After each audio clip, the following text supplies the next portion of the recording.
Buen día. A lo largo de esta clase vamos a tratar de entender cómo se desarrolla la respuesta inmune durante la vida fetal y en los primeros años de vida, sobre qué mecanismos se asienta y qué relevancia tiene esto desde el punto de vista de la susceptibilidad a las infecciones. Una de las primeras preguntas para hacernos es ¿cuál es el impacto de las infecciones como causa de muerte a lo largo de la vida? Si miramos el gráfico superior, vemos claramente que el número de muerte es mayor en ambos extremos de la vida, es decir, en niños menores de 5 años y adultos mayores de 65 años. En el caso de la infección por virus influenza, vemos claramente cómo en el caso de la infección por influenza estacional, la mayoría de las muertes se dan en el grupo de adultos mayores de 65 años. A diferencia de las situaciones en las cuales la infección por influenza tiene la connotación de pandemia, en los cuales la muerte ahora involucra a niños menores de 2 años, a adultos mayores de 65, pero también a un segmento etario que va entre los 20 y los 40 años y que principalmente involucra a mujeres en edad fértil y a mujeres embarazadas. Aquí vemos cómo las infecciones son la principal causa de muerte en niños menores de 5 años alrededor del mundo, incluyendo a los neonatos. Si sumamos las muertes producidas por neumonía, diarrea, meningitis, sida, malaria, entre otras, podemos ver que representan aproximadamente el 60% de las muertes en este grupo etario. En función de esto nos preguntamos cómo es la ontogenia del sistema inmune, ya que el sistema inmune es un partícipe necesario en la respuesta inmune frente a patógenos y también es un partícipe necesario en el resultado que estas infecciones van a tener en los niños. En este gráfico podemos ver una línea de tiempo que va desde la semana 0 de gestación hasta el primer año de vida. Durante esta línea de tiempo se producen diferentes olas de hematopoiesis que van a ocurrir tanto en el saco vitelino como en el hígado, en el vaso y en la médula ósea. Esto permite la producción oportuna, es decir, en una ventana de tiempo muy específica de diferentes poblaciones celulares como macrófagos, linfocitos B, cuya producción comienza en el hígado, sigue en médula ósea y en vaso, van a ir desde células pre-B, células inmaduras, hasta linfocitos que estén presentes en el centro germinal, luego de la exposición antigénica, cuando el niño ya ha nacido y alcanza el primer año de vida. También podemos ver en la ontogenia de los linfocitos T, que comienza en el timo, durante la vida fetal, y estos timocitos que eran dobles positivos, luego van a transformarse en células T simple positivas, CD4 o CD8, en células citotóxicas. Algo importante, también vamos a poder ver de qué manera los macrófagos o las células foliculares dendríticas comienzan su desarrollo en la vida fetal. Y aquí en color naranja vemos cómo la vida fetal además está caracterizada, y esto es algo muy relevante, está caracterizada por la presencia de células con una fuerte actividad supresora. Las células T regulatorias, las células B regulatorias, las células mieloides supresoras o algunas células mucho más nuevas como las células eritroides con función supresora. Lo que es importante es que hay un gran predominio de células supresoras durante la vida fetal y esto está en concordancia con la necesidad de tolerar a los haloantígenos paternos. Asimismo vemos que estas poblaciones están presentes en la vida inmediata después del nacimiento porque van a permitir la tolerancia oral. Asimismo vemos de qué manera se van a ir colonizando los distintos órganos como la sangre, el intestino, el pulmón, la piel.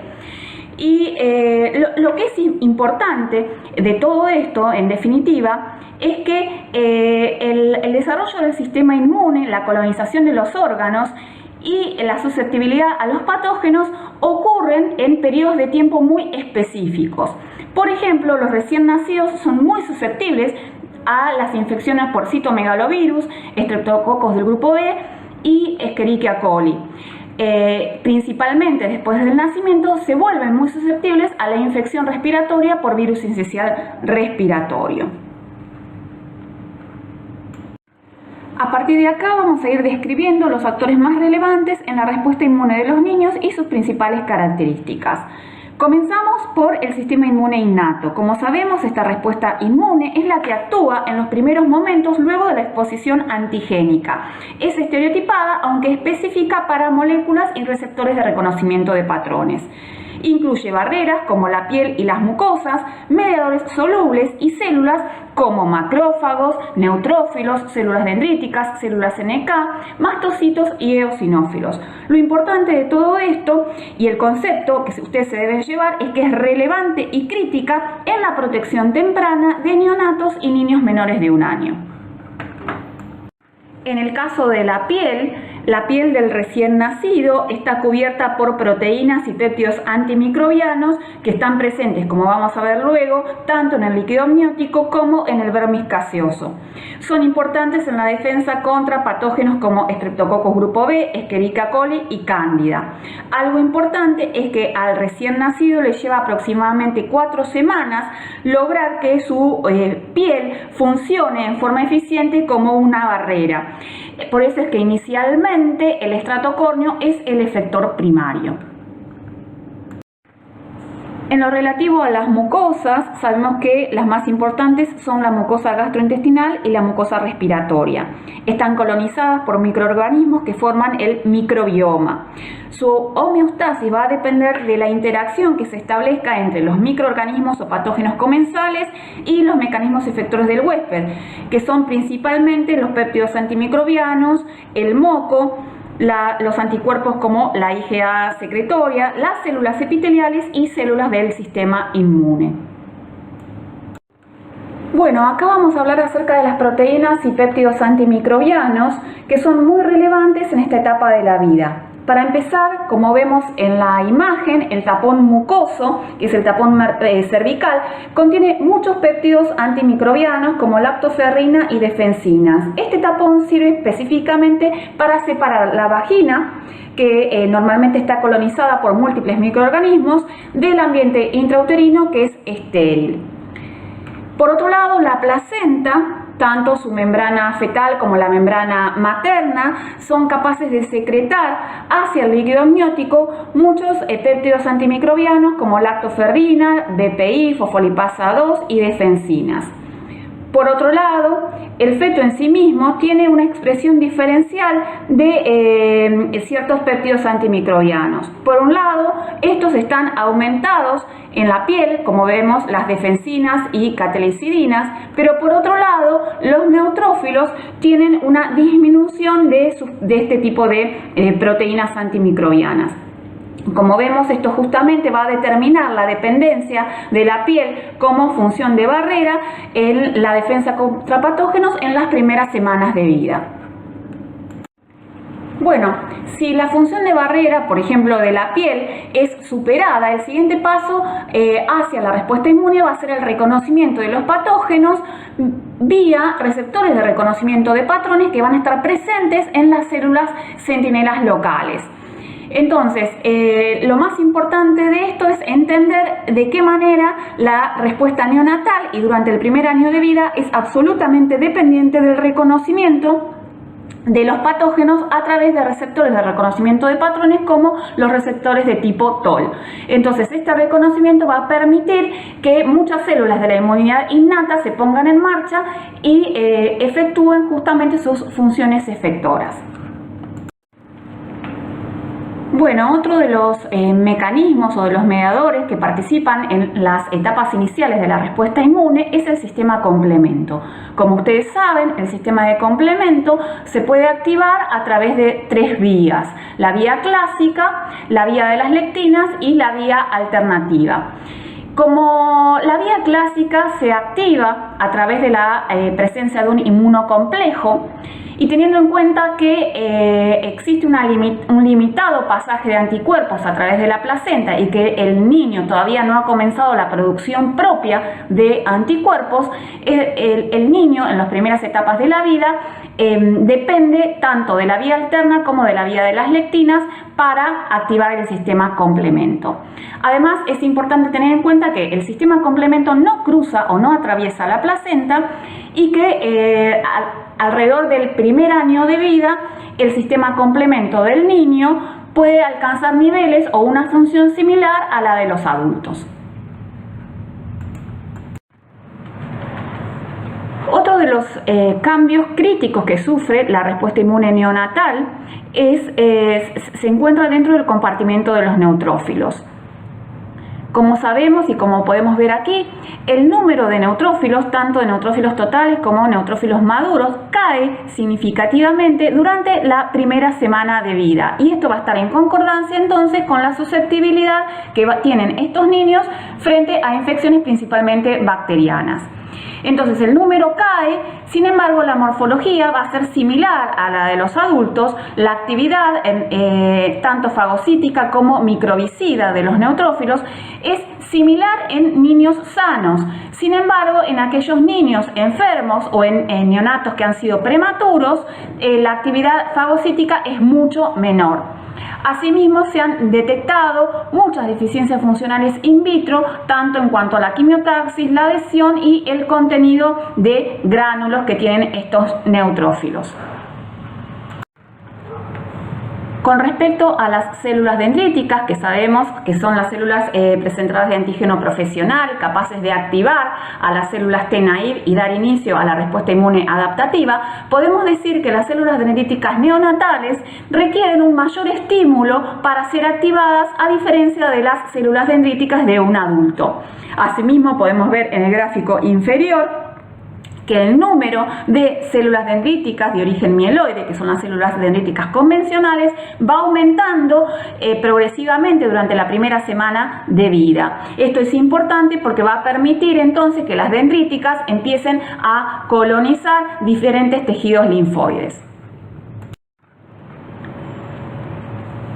A partir de ahora vamos a hablar muy brevemente acerca de los mecanismos efectores de la respuesta inmune adaptativa. Uno de ellos son las células o linfocitos B. Como sabemos, las células B maduras pueden dar origen a células plasmáticas productoras de anticuerpos o células B de memoria. En relación a las células B neonatales, lo que podemos decir es que son mayoritariamente naive. Esto significa que aún no han reconocido a su antígeno específico. Por otro lado, son funcionalmente deficientes. Esto está en relación con su capacidad limitada de producir inmunoglobulinas. Producen principalmente inmunoglobulina M y poco de los otros isotipos. Esto está en relación con que aún no se han desarrollado los centros germinales, que son los sitios en los cuales las células B pueden sufrir el proceso de hipermutación somática y cambio de isotipo, que va a permitir una mejora en la afinidad de los anticuerpos y en la producción de inmunoglobulinas de diferentes isotipos como IgG e IgA. Esto sucede alrededor del primer año de vida. Vamos a detenernos un poquito para explicar esta diapositiva, ya que es muy relevante. Está en relación a la producción de anticuerpos durante la vida fetal y neonatal. Como sabemos, el feto produce muy pocos anticuerpos, entonces durante la vida fetal. Está protegido por los anticuerpos maternos. Los anticuerpos maternos de isotipo IgG son los únicos anticuerpos que atraviesan la placenta. Como vemos en el gráfico, el pico de anticuerpos maternos se da con el nacimiento. Luego del nacimiento, como ya no está la placenta, la fuente de IgG materna va a ser la lactancia. Pero el nivel de anticuerpos maternos empieza a descender. Por otro lado, empieza a aumentar el nivel de anticuerpos IgG producidos por el propio neonato o por el propio niño. En relación a los otros isotipos de inmunoglobulinas, como la IgM y la IgA, es importante decir que no atraviesan la placenta, con lo cual dependemos de la producción del propio feto o del propio neonato, que esto va aumentando con la edad. Asimismo, el calostro o la leche materna es fuente de IgA. Algo muy relevante en todo esto es que el desarrollo de centros germinales en los ganglios linfáticos son esenciales, como ya dijimos antes, para una mejora de los anticuerpos y además para tener isotipos, diferentes isotipos de estos anticuerpos. Estos centros germinales están ausentes en el feto y se desarrollan luego de que los linfocitos B empiezan a ser estimulados por el antígeno y esto sucede dentro del primer año de vida.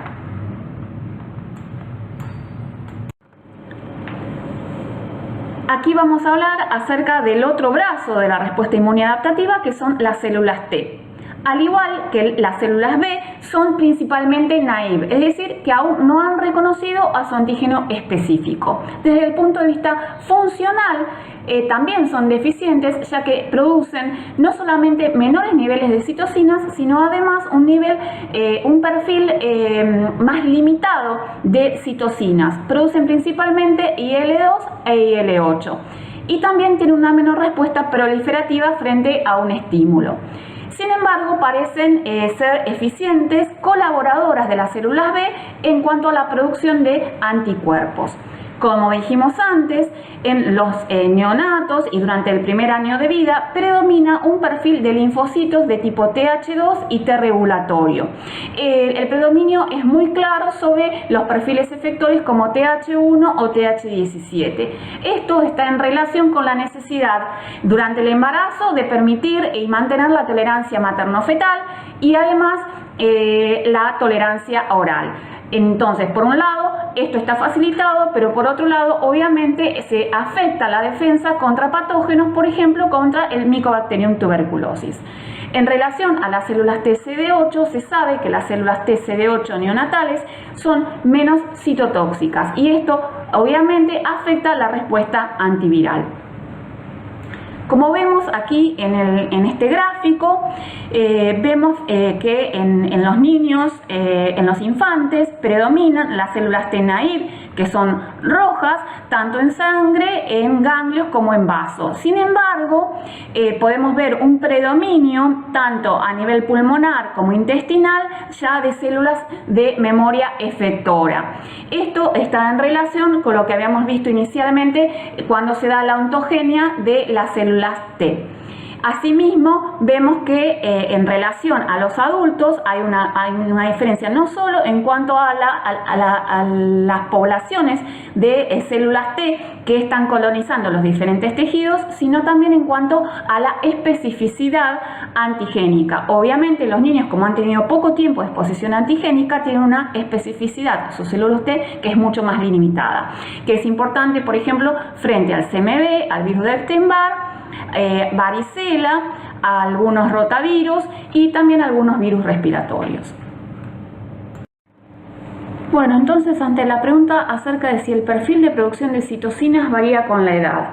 Sí, absolutamente sí. Hasta acá podemos decir que el perfil de producción de citocinas inducida por el estímulo a través de los receptores de reconocimiento de patrones, que son sumamente relevantes en las primeras etapas de la vida, varía absolutamente con la edad. Y esto además va a condicionar la susceptibilidad a diferentes tipos de patógenos. Como vemos claramente, la producción de citocinas antiinflamatorias, que era muy importante durante la etapa fetal, cae desde el nacimiento en adelante. Por otro lado, empiezan a aumentar la producción de citocinas con un perfil o que van a promover una respuesta de tipo Th1 y una respuesta más de tipo Th17. Aumenta más lentamente y es menos pronunciada que la respuesta de tipo Th1, que aumenta y se mantiene estable durante la vida adulta.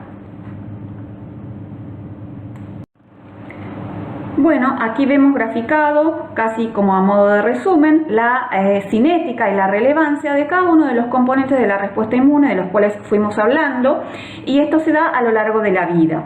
Por ejemplo, componentes humorales como el complemento o los anticuerpos IgG, tanto maternos como del propio niño. Por otro lado, en cuanto a la respuesta celular, si bien el número absoluto de células cae a lo largo de la vida, y la función efectora va a ir aumentando hasta alcanzar una meseta en la etapa adulta, donde a partir de la etapa adulta tardía empieza a disminuir nuevamente cuando comienza la inmunosenescencia. Bueno, teniendo en cuenta lo que venimos hablando acerca de las características de la respuesta inmune en los neonatos e infantes, una de las preguntas que sí o sí nos deberemos hacer es si es posible y de qué manera podemos potenciar la respuesta inmune en estas etapas tempranas de la vida. Bueno, obviamente que la respuesta es sí, y esto es posible porque se han identificado ventanas de oportunidad que permiten potenciar la respuesta inmune tanto en la vida fetal o prenatal como en la vida postnatal temprana, y esto nos permite entonces mejorar la resistencia del sistema inmune de los niños a las infecciones, y aquí vamos a ver cada una de ellas. La primera, obviamente, es la inmunización materna.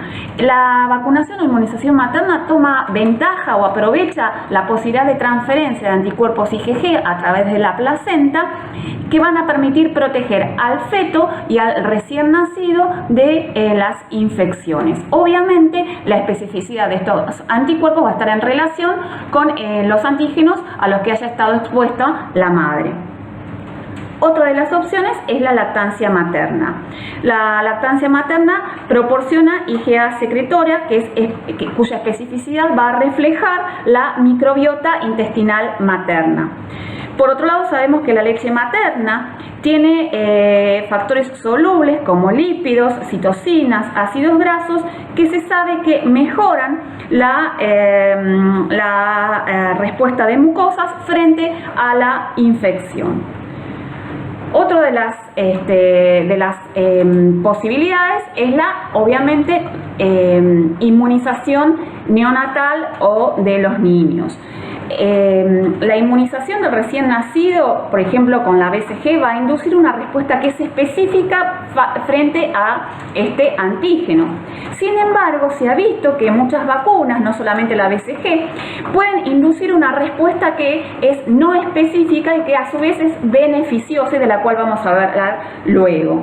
Y finalmente tenemos como opción los probióticos.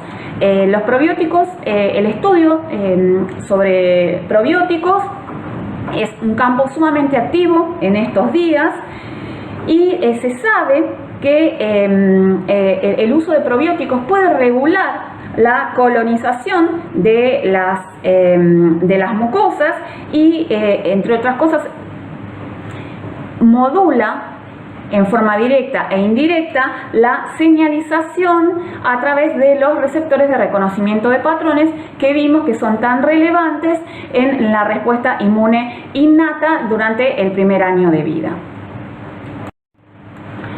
Bueno, acá vamos a explicar muy brevemente los beneficios de la vacuna BCG. La vacuna BCG en nuestro país se da para prevenir las formas severas de tuberculosis, como las formas extrapulmonares, por ejemplo meningia u ósea.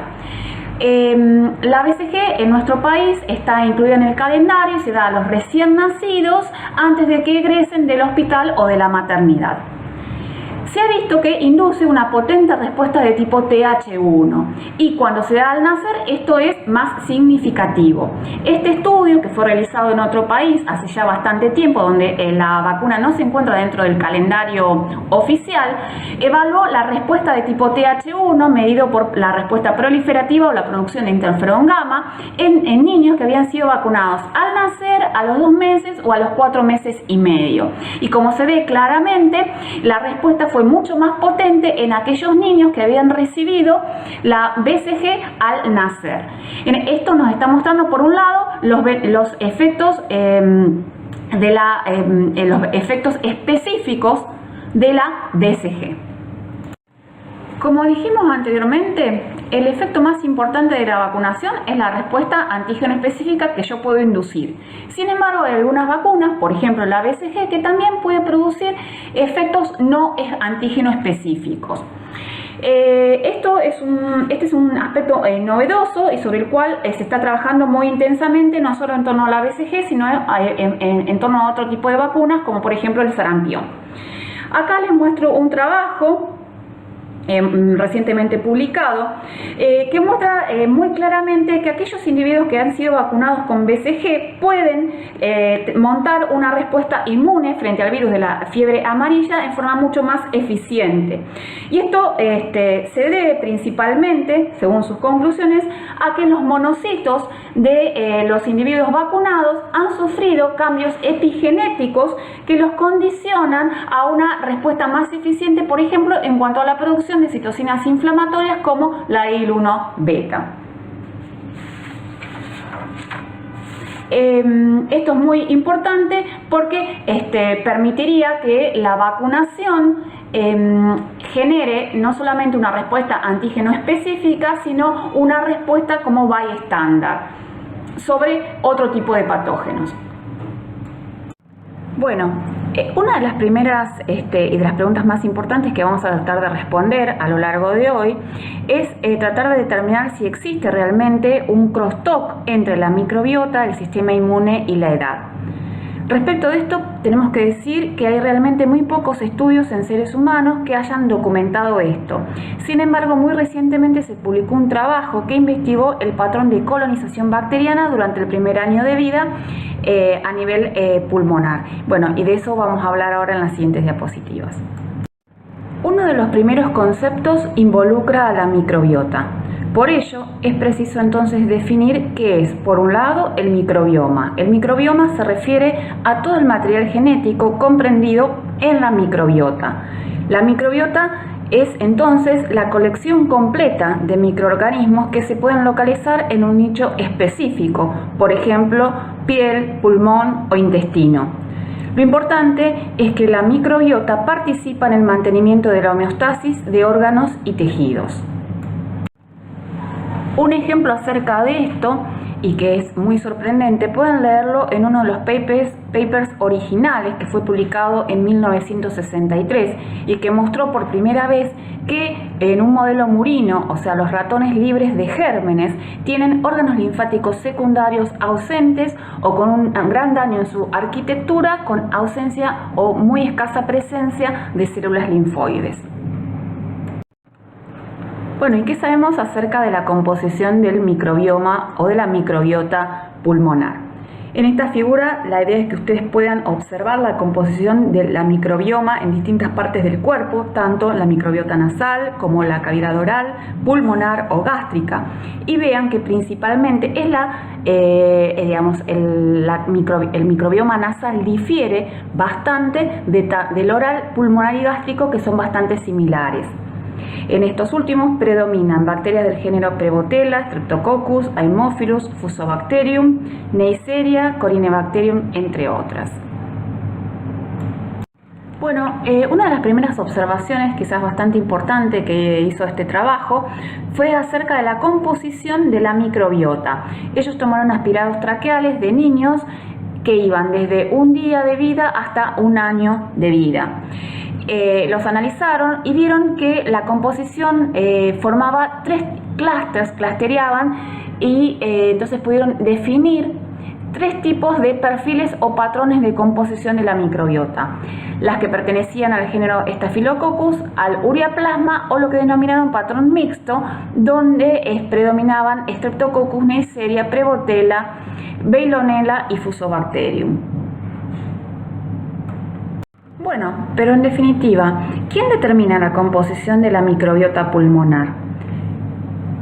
Bueno, parece ser que el factor más determinante fue la edad gestacional. Ellos observaron que el conductor primario fue la edad gestacional, seguido por la vía de nacimiento y la edad postnatal. Otra observación relevante que ellos tuvieron fue que ninguno de los aspirados, de aquellos niños que nacieron en pretérmino, es decir, antes de la semana 30, tuvo un patrón mixto en su composición. Además, el perfil Ureaplasma fue casi exclusivo de aquellos niños que nacieron por vía vaginal. Teniendo en cuenta entonces la importancia de la edad gestacional, analizaron por separado, y el análisis por separado de los niños pretérmino de los niños términos mostró que en los niños pretérmino la vía de nacimiento fue determinante. En cambio, en los niños nacidos a término, la edad postnatal fue el factor que determinó la variación en la microbiota. En este caso, simplemente les quería presentar un trabajo que se publicó ya hace bastante tiempo, pero que fue uno de los primeros trabajos que mostró de qué manera, en forma muy relevante, la poca diversidad de la microbiota respiratoria puede influir de tal forma en la respuesta inmune y en la respuesta inflamatoria a nivel de las vías aéreas y puede contribuir al desarrollo de asma. Ellos obtuvieron muestras de hisopados faríngeos de neonatos y vieron si los niños estaban colonizados o no con Streptococcus pneumoniae, Moraxella, Catarrhalis y Haemophilus influenza. Y vieron que aquellos niños que tenían una menor diversidad en su microbiota, es decir, que estaban colonizados con estos microbios, tuvieron mayor riesgo de presentar sibilancias, tanto primer episodio de sibilancias como sibilancias recurrentes, incluso de hospitalización por sibilancias. Aquí les presento muy brevemente otro trabajo que muestra de qué manera el tratamiento antibiótico en etapas muy tempranas de la vida condiciona el desarrollo de hiperreactividad bronquial o de asma. En este caso es un modelo murino. Ellos desafiaron a ratones neonatos, un modelo de ratón neonato con PBS o con el antígeno OVA en presencia o ausencia de dos antibióticos que fueron vancomicina y streptomicina. Y claramente vieron que el tratamiento en etapas muy tempranas con vancomicina predispone al desarrollo de hiperreactividad bronquial. Y en este preparado histológico podemos ver en el cuadrante inferior la gran diferencia que hay en cuanto al infiltrado inflamatorio en el caso del tratamiento con vancomicina con respecto a las otras condiciones experimentales. Bueno, entonces para finalizar, hasta acá podemos decir que la respuesta inmune durante la vida fetal y los primeros años de vida se asienta fundamentalmente sobre mecanismos propios de la inmunidad innata y sobre mecanismos de la respuesta inmune adaptativa que van a estar mediados inicialmente por los anticuerpos maternos, por las células TH2 y células T regulatorias. Por otro lado, las superficies mucosas y la piel tienen importantes funciones de barrera y van a regular la inducción y el mantenimiento de la homeostasis tisular.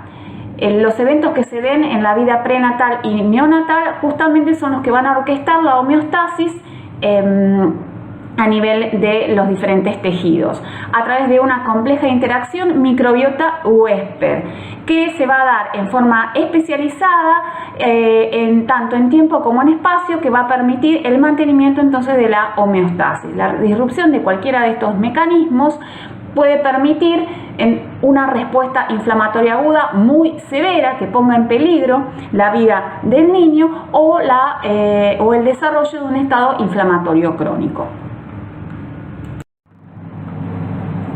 Bueno, aquí les he listado una serie de trabajos que han sido de referencia para la elaboración de esta clase y que pueden resultarles a ustedes de mucha utilidad para profundizar en el tema. Bueno, y ahora sí, muchísimas gracias.